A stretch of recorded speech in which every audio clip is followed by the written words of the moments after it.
Hey guys, what's going on? It's your favorite pre-service panderer back here again with another educational vlog. Today, we're going to do something a little bit different from my usual YouTube content. Today, we're going to analyze what philosophers I personally think are totally the bomb, and we're going to have a look at my personal pedagogy. So, of course, as always, all references and links are down in the description below, just below the like and subscribe button. So, without further ado, here is my personal pedagogy. Let's get started. Now, to start off, I just gotta talk about John Dewey, an educational philosopher who was far ahead of his time, IMO.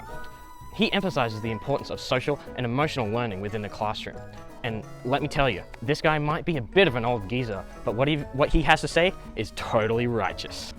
Dewey believed that education should not only be about academic knowledge, but also about preparing students to actively engage with the world around them. As he says, "The only true education comes through the stimulation of the child's powers by the demands of the social situations in which he finds himself." And honestly, bros, I couldn't agree more. I believe that while textbooks and transmissive learning have their place in a student's education, creating an environment where students can connect not only with the subject matter, but also with each other and the world at large is key to a student's success. Social and emotional learning is, in this humble YouTuber's opinion, the foundation upon which a great education experience is built.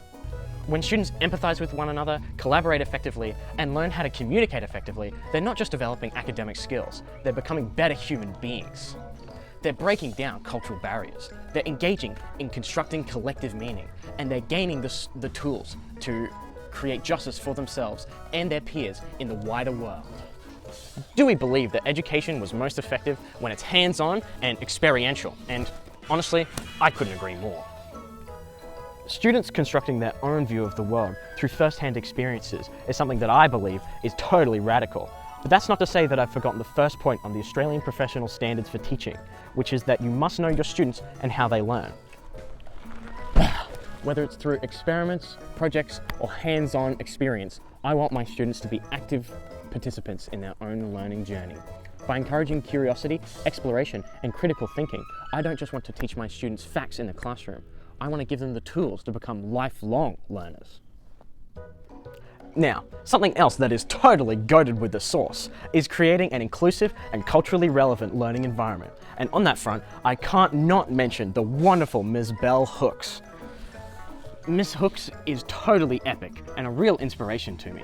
She advocates for an education experience that keeps the backgrounds and experiences of students in mind as much as possible. I really agree with her points about the need to recognize and foster cultural differences and to foster an environment where every student feels as valued and as respected as the next one.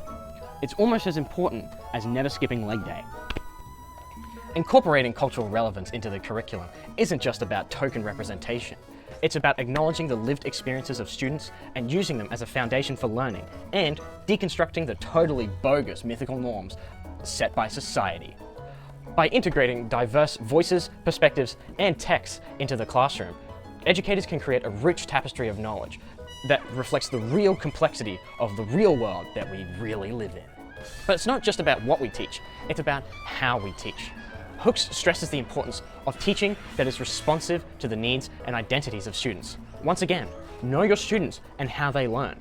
This means creating space for dialogue, actively listening to student voices, and adapting teaching strategies to accommodate diverse learning styles and preferences. Teaching isn't a one-way street though.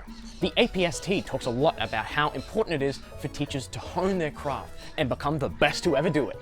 Looking back on how well I have done, how I have tried or failed to treat my students with dignity, respect, and other keywords from the Queensland Code of Ethics for Teachers is even more important than leg day. Learning from and even with my students is something that I want to get great at because I view it as a form of care. I want to show some vulnerability and be truthful when I don't know the answer to something in order to generate a mutual trust and shared goal in learning from each other. Doing this will, I think, create an environment where students can rely on my integrity. They will know that I'm being as truthful with them as I possibly can be. Well guys, I think that just about does it for me. I hope you enjoyed today's video, and if you did, make sure to let me know in the comments below. And remember to like, subscribe, and hit that notification bell so that you never miss any zany new videos. Next week, we'll be taking a look at what to do if you find a bunch of pooey underwear in your student's bag. Yeah, that that actually happened to my mum. Yeah. Anyway, thanks for watching and stay educated. Yeah.